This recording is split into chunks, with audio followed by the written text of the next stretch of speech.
Alright, guys, so you already know I did a review on Happy Gilmore, the first one, so obviously Happy Gilmore 2 we had to watch, and like I said in my review, I was wanting to go ahead and watch it because I was curious on what exactly they were going to be doing on continuing this movie that is very beloved in a lot of Adam Sandler movies. So, again, this takes place pretty much 30 years later within the timeline of the actual timeline in the real world, where Happy and Virginia, they got married, they had four boys and a girl, and again, the way they wrote this, I was kind of conflicted on both routes. So again, if you have not seen the movie, obviously click off the video, and then we're gonna get into spoilers. But the way they wrote this, and again, Adam Sandler wrote this. I'm not exactly sure why he wrote it like this, but again, it's his movie. He's gonna do what he's gonna do.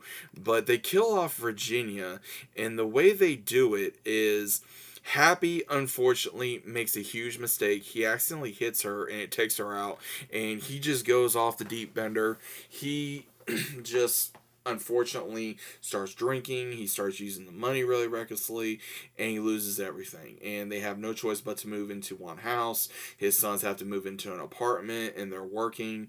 And his daughter's trying to go to ballet, and he wants to do more for her. He's working at a market, and this other guy shows up trying to get him into something called Maxi. He doesn't want to do it because he feels like it's going to mess up golf.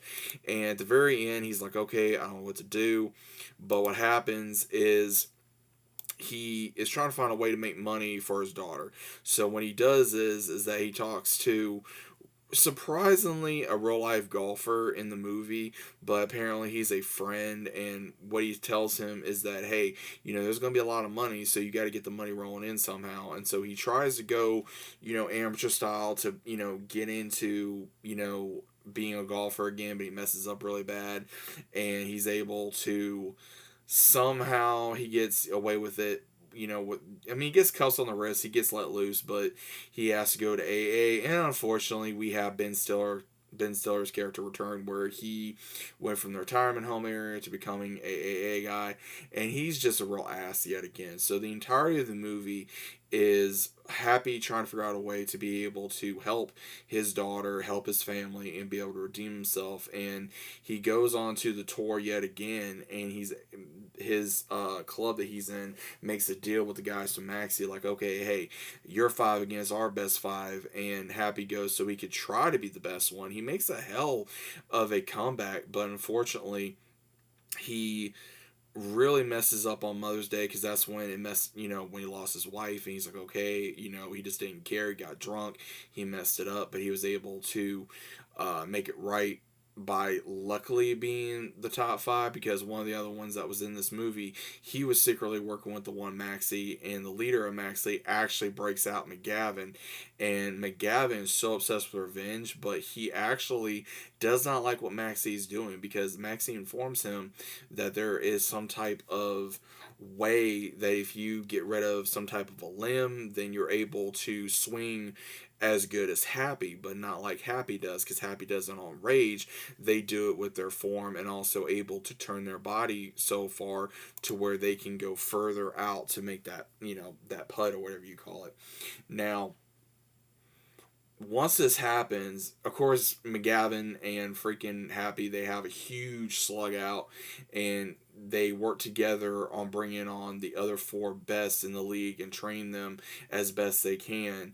And with the help of actually Chubbs's son and McGavin and Happy's family, he's actually able to go really far into this world against this new rival company.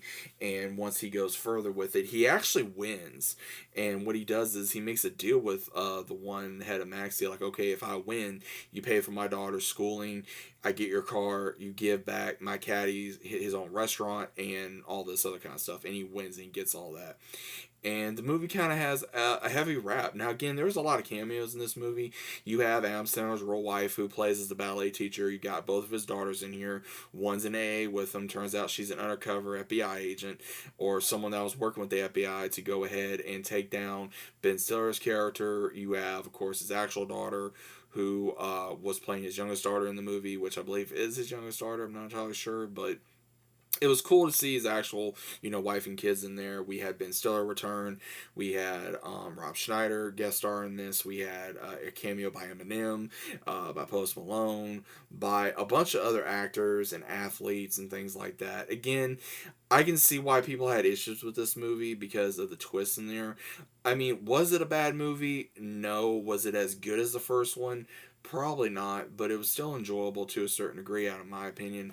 I think Adam Sandler did this to a certain degree to, I guess, what would happen if this happened, and also the way Happy is with, his anger and also with drinking and among other things. But overall, I think the movie was okay.